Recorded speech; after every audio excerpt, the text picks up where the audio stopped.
Tom Walker here from tomwalkerweb.com.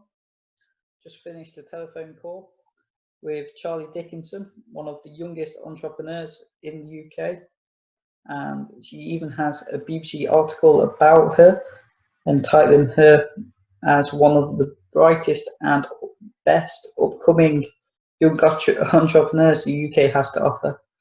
So before I start, just want to introduce Charleh. So I'm just going to introduce this short little video. I'm at Sheffield Hallam University and I'm studying food marketing management. My business is called Design to Eat. We specialise in a whole range of unique, all-natural cakes and cereal. All our cakes are free from dairy, gluten, wheat, egg, soy, corn, yeast. They are designed so that everybody can enjoy the cake together. We also do a range of a cereal called granola, packed full of cinnamon, allspice, to really sort of kickstart the morning. I started the business because I used to be a former elite athlete, and you're constantly on the go. You're travelling up and down the country to get to different competitions. And because I've got lots of allergies such as dairy, gluten, sugar, soy, going into service stations, I wasn't able to get anything healthy, anything sort of sweet. And this sort of was the first drive to actually starting my business. So I study food marketing management, which is split up into three. We have our management side, so really learning about cash flow and accountancy, as well as project management. We have the marketing side. So once we have this product that we've developed, we can then actually tell the world about it. And then we have sort of my personal favourite, the food side of it. We go into the chemical composition of the food, as well as preparation, the nutrition side of it. So it's a very comprehensive course, but fits perfectly into my business. It's brilliant because it's, instead of it being just an academic learning, it's becoming a more of applied learning, which I think is the most effective way. The enterprise team gave me support through the hatchery. So the hatchery is a large open plan workspace where you can utilise the free computers, printing, laminating, as well as the advisory team and the enterprise team themselves.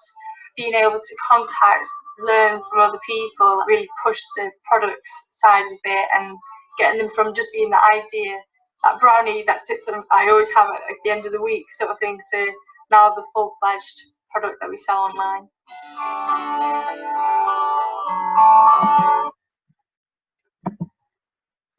So yeah, there's Charleh's story. Really inspirational young woman.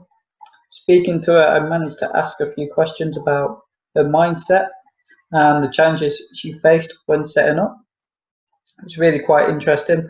I asked her how she got started. Obviously, she mentioned the allergies, and she mentioned her work at university, being an elite athlete there on the video.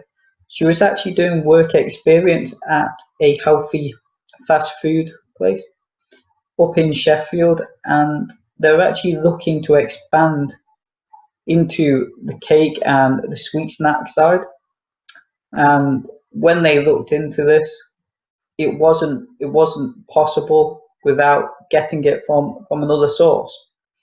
And this is where Charleh jumped in. She was kind of been looking at creating this for a while, as she was frustrated really at obviously she mentioned the service stations at going there and not having the choice of something enjoyable. So Charleh went to the lab and she started playing around until she got a product. Now, a lot of people kind of look at this and go, oh, Charleh's probably had success straight away. No, she's gone through the same troubles as we all have.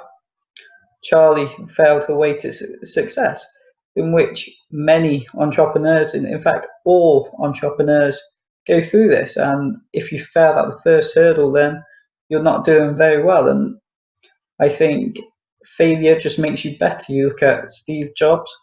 When Steve Jobs got sacked by Apple, he came back and he was better than ever.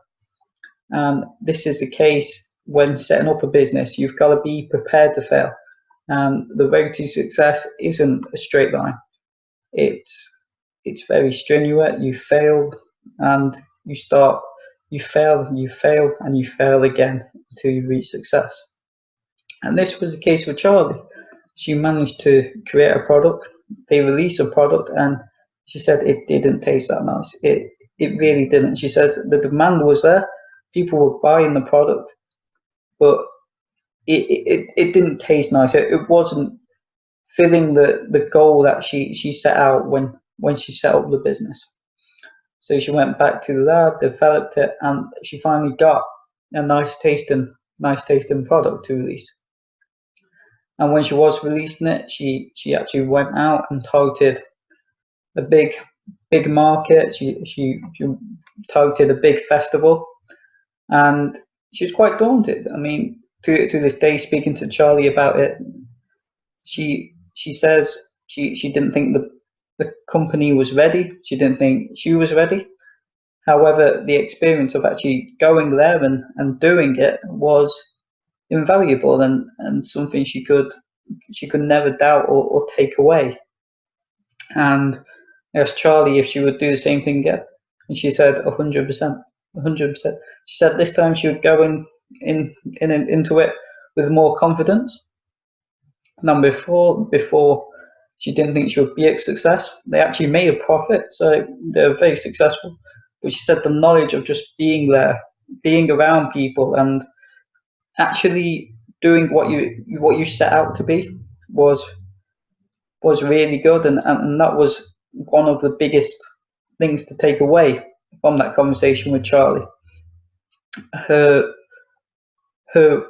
do it attitude, her prepare to fail attitude, an attitude many entrepreneurs have, and it's something you need to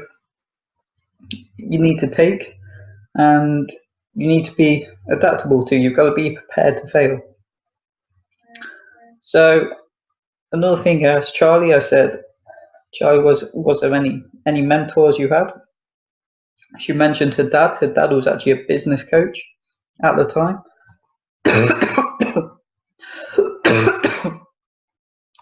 So her dad was actually a business coach at the time, and he helped her a lot of the way. He helped Charleh be successful and choose the path.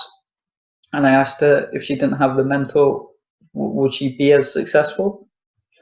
I mean, she didn't answer me in a yes or no manner. However, she did explain that the role of her father has been a huge influence on the company. And I asked her one of the biggest things and one of the most important things to take away from the business.